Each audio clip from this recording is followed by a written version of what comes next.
धारिणी कमला कमल दल विहारिणी वाणी विद्या दाहिनी नमामि त्वाम।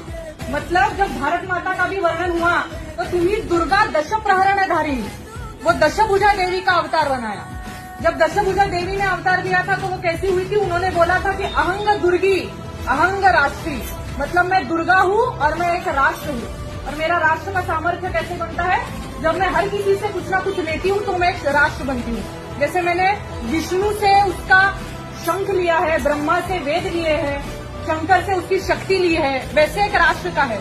जब हम भारत माता को कुछ देते हैं तो वो एक राष्ट्र बनती है। इसलिए कि हमको अभी ये समझना पड़ेगा कि जहाँ धार्मिक एकत्रीकरण होता है वहाँ राष्ट्रीय जागरण करना भी उतना ही आवश्यक है।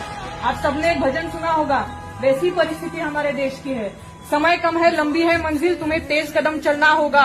हे परम तपस्या के पति, तुम्हें नूतन पथ रचना होगा। तो नूतन पथ रच के ही हमको चारित्र निर्माण से राष्ट्र निर्माण तक कहीं ना कहीं जाना है। इसलिए मैं ये वीर रस की अटल जी की एक कविता बोलती हूँ, जिसमें अटल जी ने वर्णन किया है भारत माता का। तो वो कहते हैं कि भारत कोई भूमि का टुकड़ा नहीं, एक जीता जागता राष्ट्र पुरुष है। भारत कोई भूमि का टुकड़ा नहीं, एक जीता जागता राष्ट्र पुरुष है। दिल्ली इसका दिल है, कश्मीर इसका मुकुट है, पंजाब और बंगला दो विशाल कंधे हैं, कन्याकुमारी इसके चरण है, सागर इसके पग पखारता है, माथे की चंद्रमा इसकी बारी है, पावस के काले मेघ इसके केश है, सूरज इसका तेज है।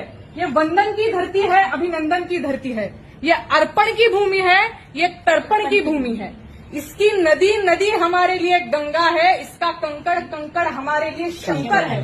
हम जिएंगे तो इस भारत के लिए और मरेंगे तो इस भारत के लिए, और मरने के बाद भी गंगा जल में बहती हुई हमारी अस्थियों को कोई कान लगाकर सुनेगा तो एक ही आवाज आएगी, भारत माता की जय। भारत माता की जय।